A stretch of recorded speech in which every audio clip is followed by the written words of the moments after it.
diagnosed with BPD and bipolar disorder this year, and it really did strike a chord in me and my family. My father, also growing up, struggling with mental illness, and I've had to live with my father who's had mental illness his whole life.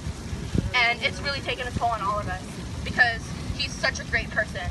And I'm so saddened to know that Indigenous people go through mental illness, and that Indigenous youth suicide rate is like 2 times to 6 times the national average, and that's not okay. Nope. I was one of those numbers, almost, and that's not okay.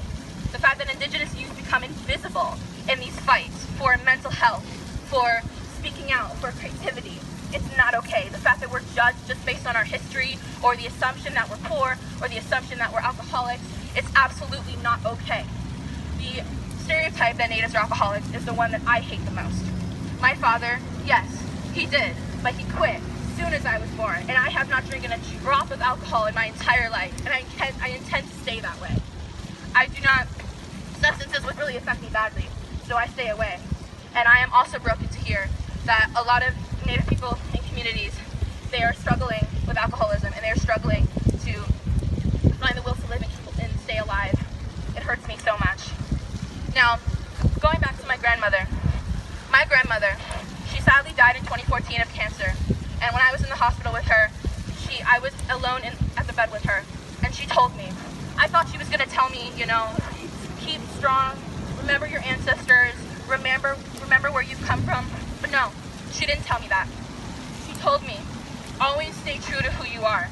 Be who you are no matter what happens to you. Always stay true to that. Remember who you are, keep living, keep dreaming, keep doing things that you love, and never give that up for anyone.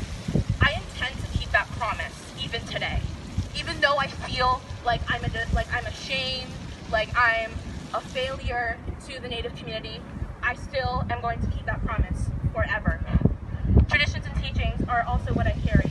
People who don't know me, they assume that, I'm totally acting white because I go to Starbucks, or I drink coffee, or I'm on Instagram.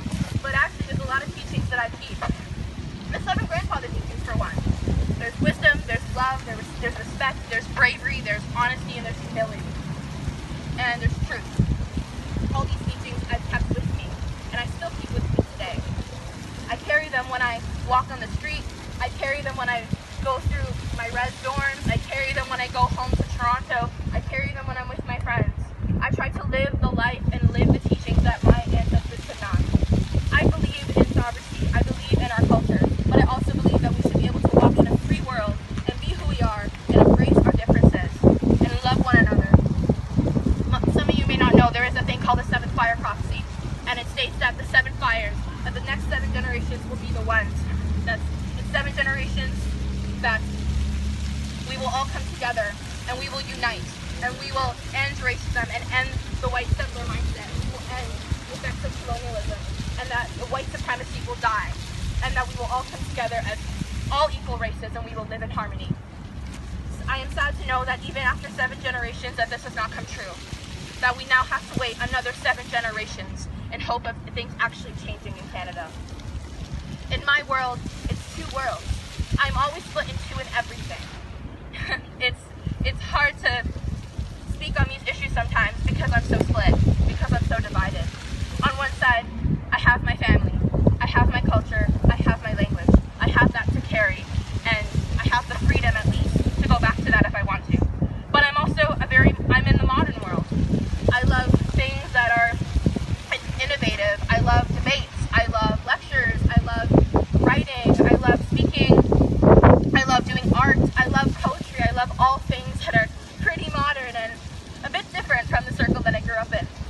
But that's okay. That is absolutely okay. And that I just want some of you to know, if you are Indigenous out there and you are youth and you feel this way, you feel that maybe you didn't grow up with that community. You didn't grow up that way. Maybe you grew up in a home where your culture wasn't appreciated, that your language wasn't spoken. You are absolutely valid. That you will be able, I hope you will be able to find that connection within you and those roots. That you are valid and that you can live your own world, in your own world, and you can live your life and know that you are valid and that your ancestors love you and that I love you. Today, I stand here fighting for education. I stand here fighting that Indigenous youth and Indigenous communities get the education that we deserve. and that those who are non-Indigenous stand with us, and that they are educated and continue to educate themselves on these issues. We are not burdens. We are not voices of labor. We are not here to teach you everything, but we will help you. I want to help you. I want to help you and to learn and to share our stories and to uplift us. I don't want you to abandon us. I don't want you to think that it's not your place to help. I want you to get involved. There's so many things, so many reasons as to why I stand here. The death of Joyce Echaquan, a very sad, horrible tragedy. Murder. Murder by the people who are supposed to protect her. Murder by the people that are supposed to help her. Murder by the people that are supposed to help heal her. They didn't heal her. They put her 6 feet under. And I'm deeply sad. I'm deeply upset at this. I was actually going to the airport home for my birthday, and one of the flight attendants told me, "Oh, happy birthday." And I said, "Oh, thank you. It's tomorrow." And she's like, "Oh, that's so great. You'll have a powwow. You should have a powwow." Now, I don't know what she thought when she told me this, but honestly, it was just uneducated ignorance more than anything.